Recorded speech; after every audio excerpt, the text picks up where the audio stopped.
Assalamu alaikum, good morning. I'm Ms. Tafshin Imran. Dua Sheikh, please don't disturb the class.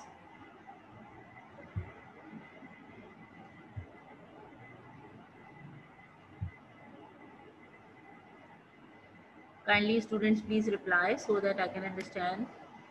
Are you hearing me? Reply please.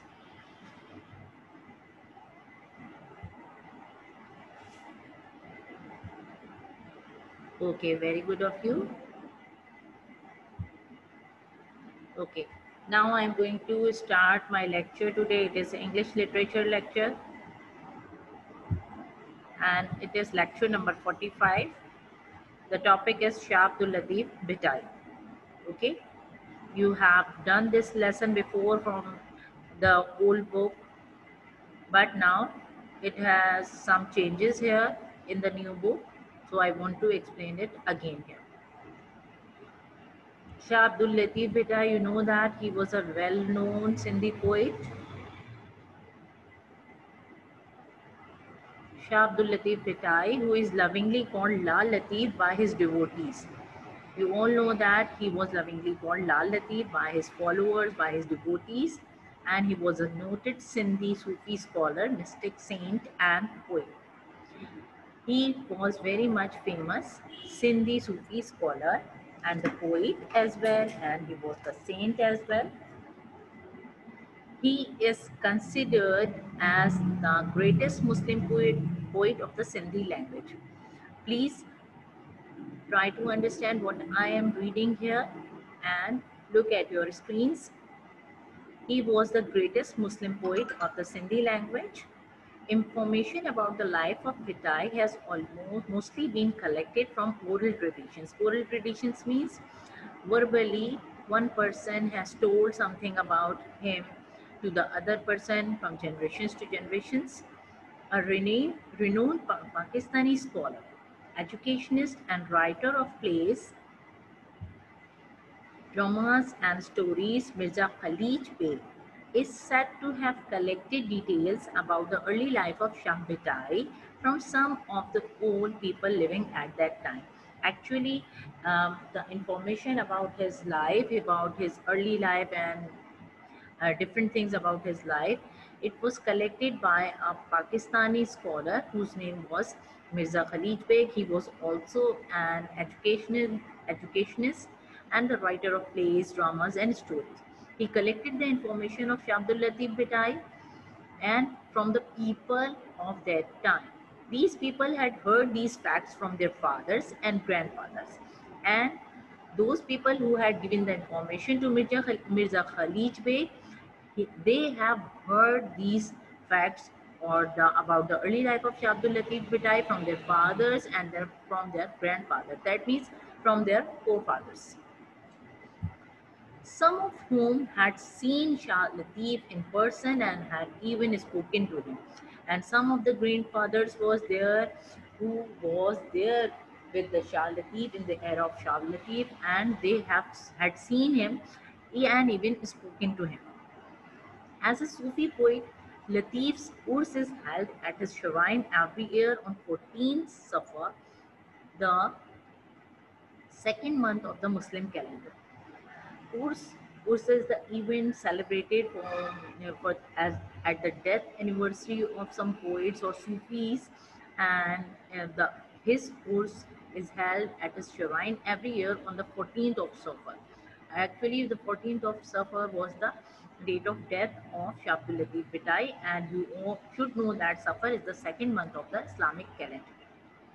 Thousands of people gathered and listened to the same songs sung on the tamburo. If you remember, tamburo was the instrument. It was invented by Shah Abdul Latif Bhitai himself. So during the Urs, it lasts for 3 days. So people or devotees of Shah Abdul Latif Bhitai, they gathered at his shrine and listened to the songs, which were also composed by the saint Shah Latif himself, and it was sung on the tamburo. Many learned men read papers that tell about Shah Latif's life and his poetry. And some people who were there, they read papers about Shah Abdul Latif Bhittai and his poetry. Some of the key aspects shared by different scholars about Lal Latif are given below. Now, in the book, you can see that they have divided different aspects of Shah Latif's life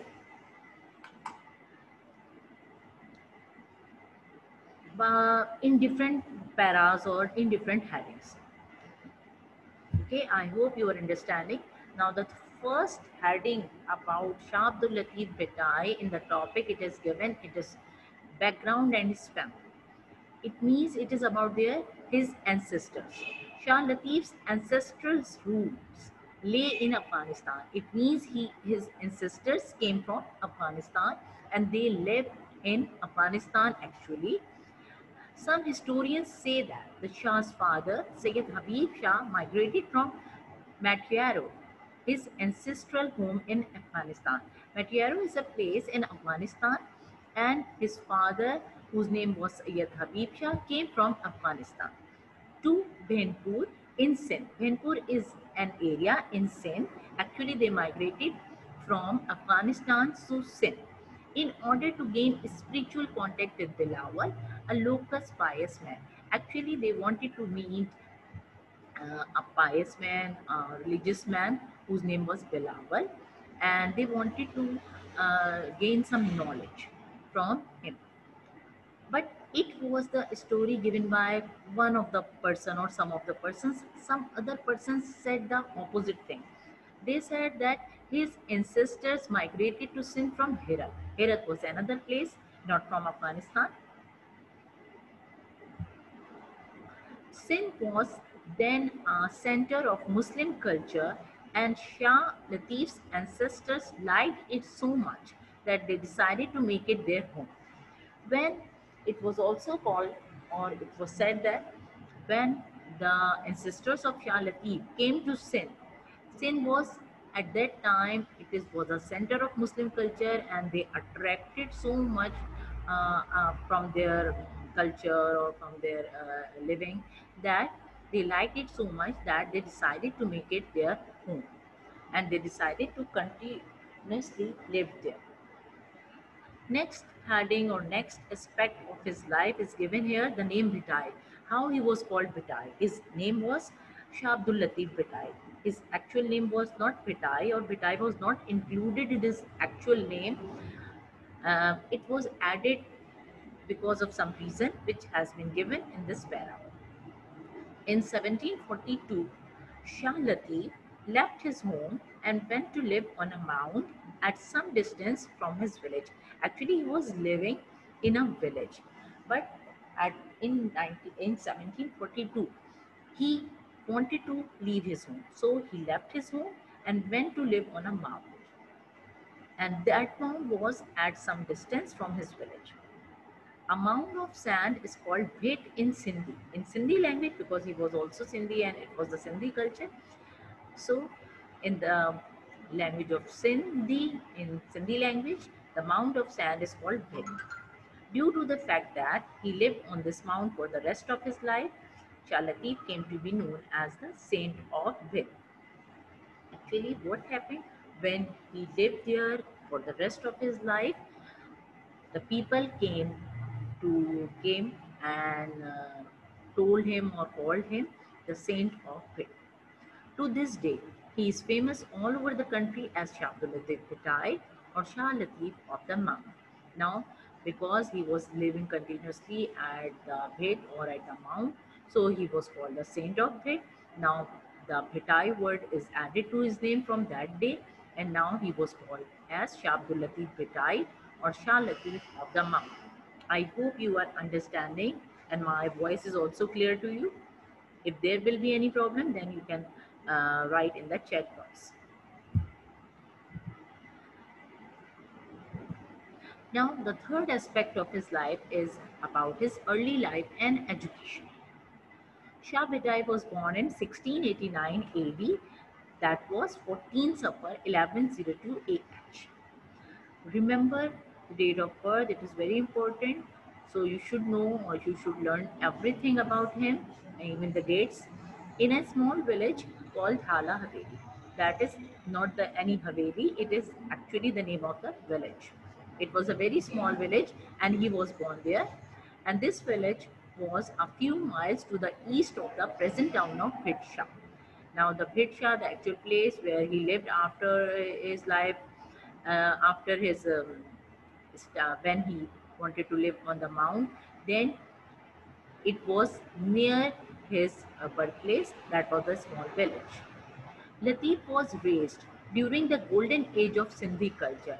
I have already told you that at that time the Muslim culture and the Sindhi culture was at its peak. So he was also raised during the golden age of Sindhi culture. His first teacher was Akhund Nur Muhammad Bhatti, but mainly he was self-educated. He was not having any education in school or college like thing, but his first teacher, who was also his guide, his name was Akhund Nur Muhammad Bhatti. But after that, he was taking the self-education, or he was self-educated. He had not gone to any school in the college.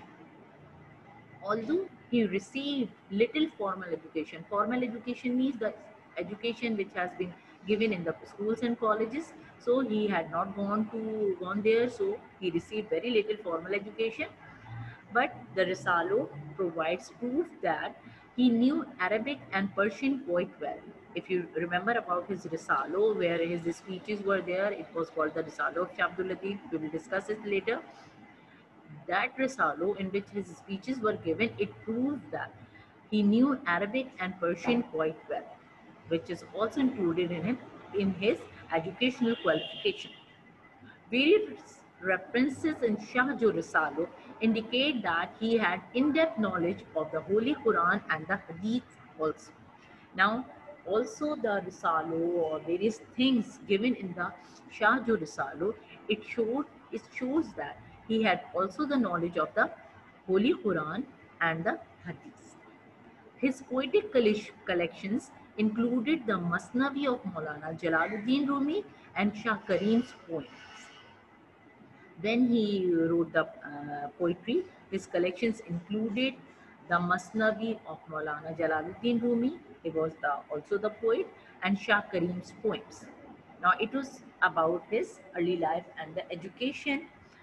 Now I come to the fourth aspect of his life, that is youth, the young age of Shah Abdul Latif Bidai. Young Latif had a very sensitive mind. While he was only a boy, he started composing poetry. Dua Sheikh, please don't disturb the class. You're writing something on the screen, very bad of you. You're disturbing my class. And please don't disturb. While he was only a boy, he started composing poetry. His admiration for the beauty of nature filled his heart with the love of God. When he was very young, or he was only a boy, he started composing poetry because he was having a great interest in the beauty of the nature.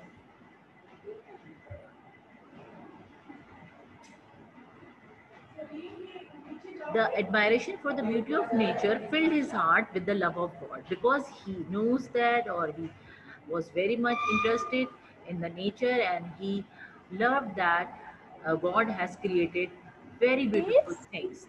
In 1713, the Sufi poet married with Bibi Saida Begum. It was the name of his wife. His wife died at an early age before she could have any children. It means his wife died very earlier, so he had no children. However, Shah never married again.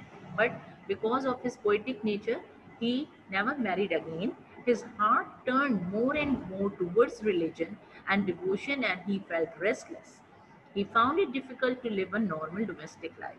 When Shah Latif's wife died, then he never married again, and his interest towards the religion and the devotion increases so much that he felt restless, and he uh, did not find it easy to live a normal domestic life. And because of that, he wanted to go to live his life alone on the Mount of Sen. Now, next is spiritual growth. Spiritual growth means when he has the devotion towards the nature and the God is increased, then Latif's love of God grew more and more because he was very much interested in nature, in the beauty of nature. His love of God grew more and more, to the extent that he found pleasure only in devotion. He was only interested in devotion at that time because he did not want anything like a normal domestic life. As a result, he spent most of his time in prayers and deep thinking. His spiritual power grew stronger with prayers and devotion, so much so that people began to be attracted towards him. Now, what happened? His spiritual power, religious power grew more and more, and it became so much stronger because of his continuous prayers and devotion. And he was, when living alone on the mount, he spent most of his time in deep thinking so much, and his powers became so stronger that the people began to be attracted towards him. People came to him more and more and became his followers. Anyone who came to him was strongly impressed by his gentle ways, and his followers increased day by day. What happened when the people came to meet him? They became very much impressed with him because of his gentle ways and his knowledge, and then they, his followers increased day by day. Close to the mount on which Lal Latif came to live is a natural lake. Now, if you remember, I have told you many times that Shah Latif admired the beauty of the nature. So, the mount on which he lived, there was a natural lake close to it. His poetic nature loved the calm atmosphere. He liked that the calm atmosphere near the lake, so he would spend much of his time sitting on the bank of this lake. He spent a lot of time sitting on the lake. As he sat there, he prayed to God and sometimes composed verses in his praise. What happened when he sat there? He prayed to God continuously, and sometimes he composed verses in his praise. Whose praise? For Allah's praise. Okay, he admired the things Allah has made. Now, there is another point given in your book, Death and Remembrance. Lal Latif died in 1752 on the mount where he had lived. If you remember, he lived on the mount, so he died on the same mount. He was buried on the same mount. He was even buried on the same mount. It is said that one day he ordered the musicians to play music. They played continuously for 3 days. When they stopped playing, they found the poet dead.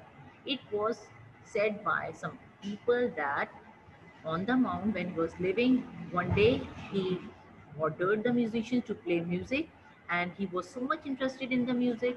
So they played for 3 days, and when they stopped playing after 3 days, Shah Latif died at that time.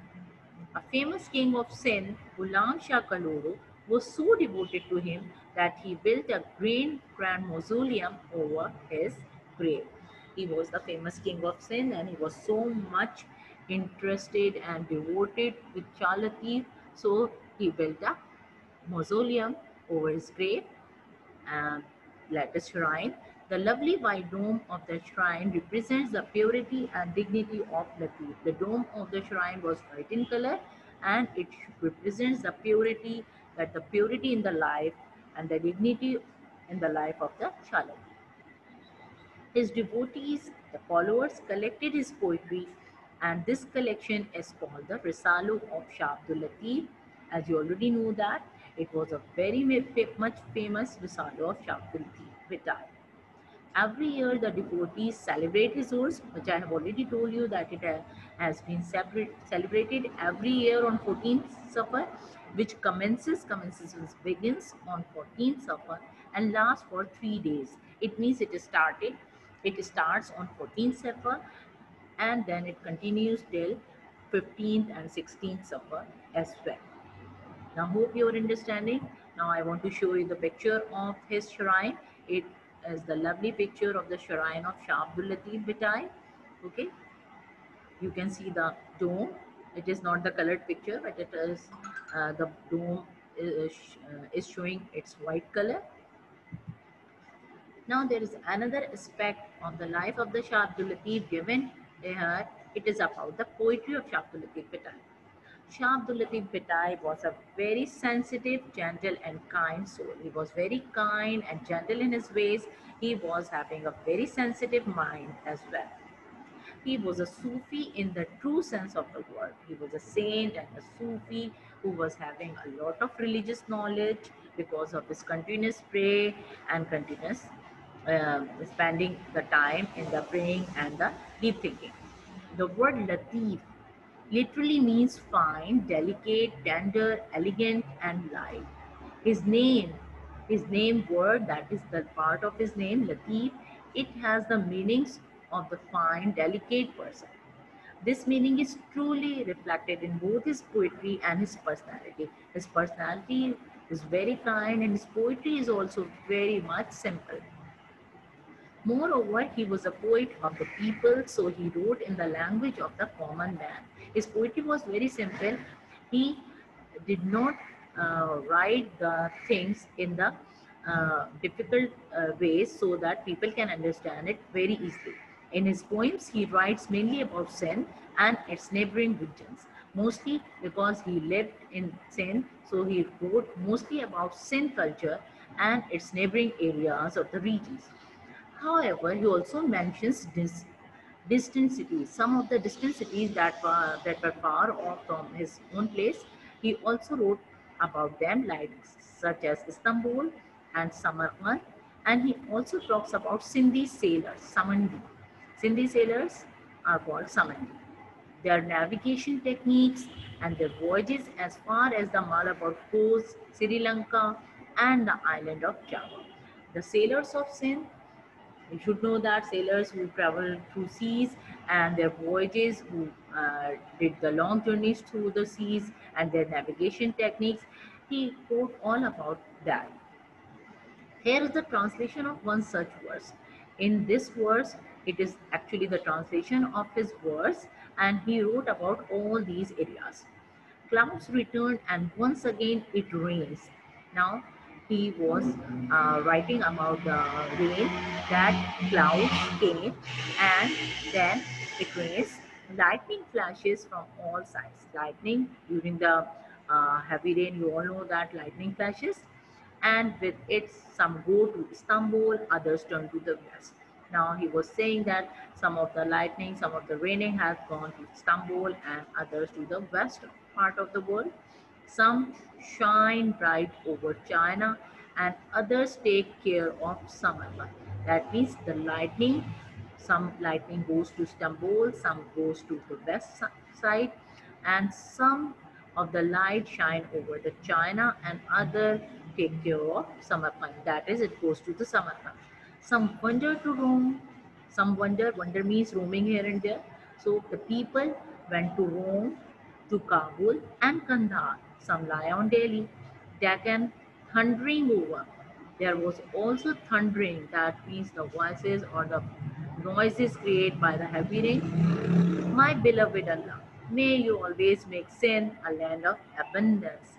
Now he was asking Allah or praying Allah and praising Him first, that beloved Allah, may you always make sin a land of abundance. He was praying for sin, that the Allah would give everything to sin.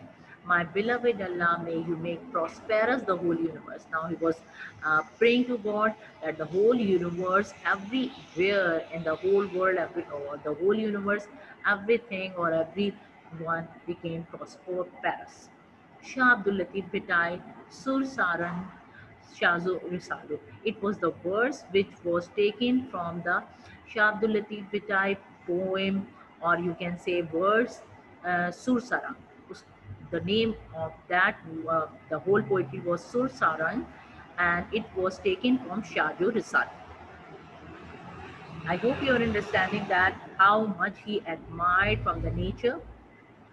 His collected poems have been compiled in Shajo Risale. The devotees collected his poems and they have been compiled together in Shaju Risalu, which has been translated into English, Urdu, and other languages. The people or the devotees of Shah Abdul Latif Bhitai and the other people were so much attracted towards him, towards his poetry as well. So it has been translated into the simple languages of English, Urdu, and other languages so that the people can understand it very easily. His spiritual and mystic poetry carries a message of love which makes it universal. His poetry gives a message of love and peace to everybody, so it makes it the message universal because the message of love is for everybody and it is acceptable to the entire human race. Now the message of love is for all the human beings. Shah Abdul Latif Bhitai is and always will be remembered for his great poetry with love and reverence. It means he was loved by the people before and now he will be remembered for all the people with great respect and admiration. Reverence means to with great respect. He was loved by the people and will be remembered for his great poetry and music with love and reverence. I hope you have understood till here. Now I am going to give you a quick review of this whole lesson. If you have not understood anything, I will give you some time at the end of the lecture so that you can ask me. Now, the Shah Abdul Latif Bhitai was lovingly called Lal Latif by his devotees. Was the very much important point about this whole lesson that he was lovingly called Lal Latif. He was a Sindhi Sufi scholar, mystic saint, and poet. His ancestral roots laid in Afghanistan. I have told you that some historians said that his ancestors came from Afghanistan. Some said that his ancestors migrated to Sindh from Iraq. Okay, but you should know both of the things. Now, some other points from the review. Shah Abdul Latif Bhitai was born in 1689 AD. You see that I have written the other date of the Islamic calendar as well here. 14 Safar 1102 AH in a small village called Hala Haveli. You should remember all these dates and all these special places which is related to his life. He received little formal education. I have already told you that he had not gone to any school in the college. He knew Arabic and Persian quite well. He had in-depth knowledge of the Holy Quran and the Hadith. Okay, he has got this much knowledge, but he had not taken any formal education. Some other points are here. Shah Abdul Latif Bhitai had a very sensitive mind. He started composing poetry when he was only a boy. It means he started composing poetry at an early age of his life. If you remember, he married with a lady at that time, but his wife died at an earlier age. So he went to live on a mount. His admiration for the beauty of nature filled his heart with the love of God because he admired the beauty of the nature, he loved the beauty of the nature, and because of that, his heart was filled with the love of God. His heart turned more and more towards religion and devotion so much that people began to be attracted towards him and became his followers because he was very gentle and kind in his ways and his heart was very much towards the religion and devotion. So he spent most of his time in praying and deep thinking. And when the people came to meet him, they became so much attracted towards him. And because of that became his followers. Shah Abdul Latif Bhitai found pleasure only in devotion. And I have already told you that he did not want to uh, live his life as a normal person or live a domestic life. He did not have any interest after the death of his wife, and he found pleasure only in devotion. He wanted to spend most of the time in religion and spiritual thinking and praying to God. He went to live on a mount and came to be known as the Saint of Wit, which I have already told you that a mound of sand is called Wit in Sindhi, and because of that he came to be known as the Saint of Wit. Or his name, a word Vitai was added in his name after he was living on the mount. He spent much of his time in prayers and deep thinking. He sat on the bank of the lake near the mount. I have told you that there was a natural lake near the mount where he had lived. So he spent most of the time near the lake sitting there, and he prayed to God there and composed verses in his praise.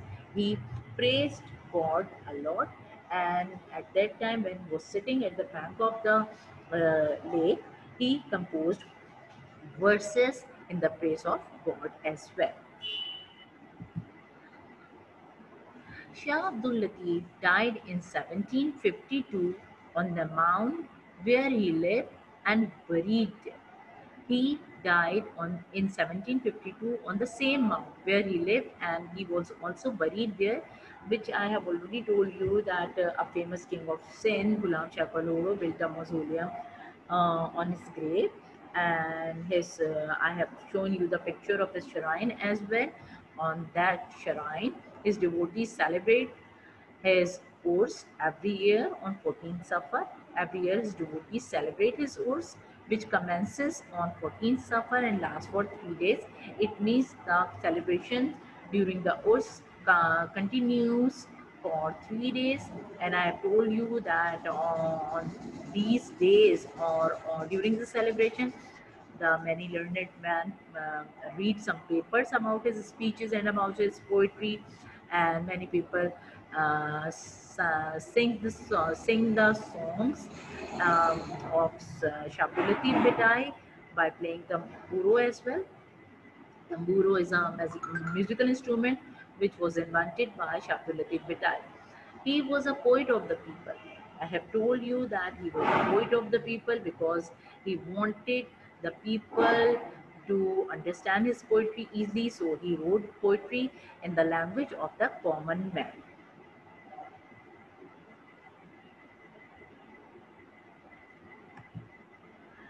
His devotees collected his poetry, and this collection is called the Risalo of Shabdul Latif Bitai, which I have already told you that his poetry was collected by his followers and devotees, and they have compiled all his things, all his poetries in a simple collection which is called as the Risalo of Shabdul Latif Bitai. It has been translated into English, Urdu, and other languages as well, so that the people who cannot understand Sindhi language, uh, they can easily understand when it has been translated into English and Urdu and some other languages also. His spiritual and mystic poetry carries a message of love which makes it universal. Now, his poetry carries a true message of love for the all people, all the human beings living anywhere, and because of that, it makes his message universal, that is for the whole universe, because the message of love is for everybody. So the message of love is universal message for everybody. I hope you have understood everything very clearly. Now I'm giving you some time if you want to ask me any questions about the topic. Okay, you are allowed to ask. Write it in the chat box. Okay, so after 2 minutes, I will reply you, or I will start answering your questions. If you have any questions about anything, you can write in the chat box. Okay, I'm waiting for your questions.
Okay, if you have any question, now please write here so that I can reply you.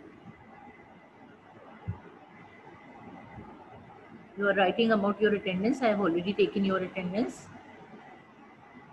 Dua Sheikh, you are saying hi. Hi, for whom?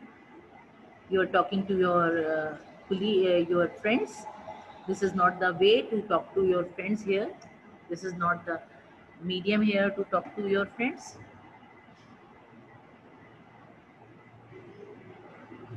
Okay, you have written the explanation here. It's okay. Please don't disturb the class next time. Any of you, if you want to ask anything, please reply. I will upload the video of this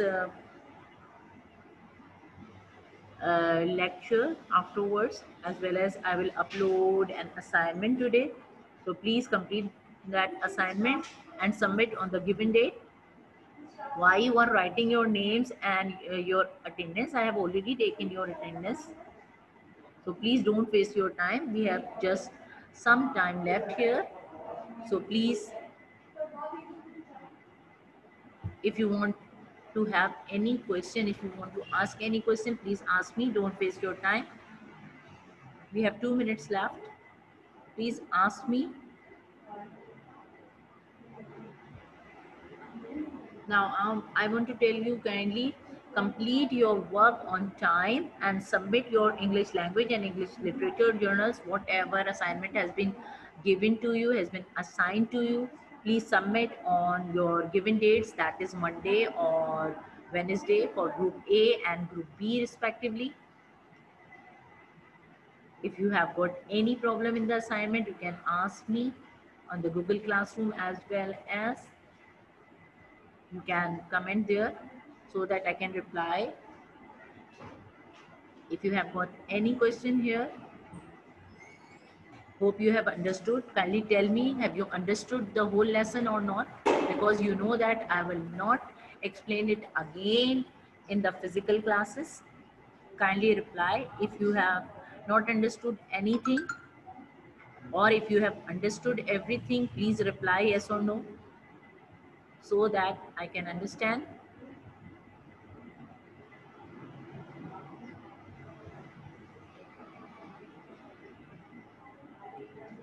No questions? I'm waiting for you. Okay, Adil, you have understood. Very good. You have replied me. Okay, Khadija, very good.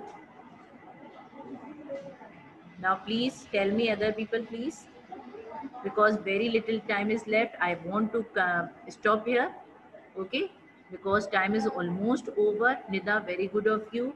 Now I stop here. We will meet inshallah in the next class. Okay. Now I'm stopping here. We will meet inshallah in the next class. Hope you will submit the assignment on time. Allah Hafiz.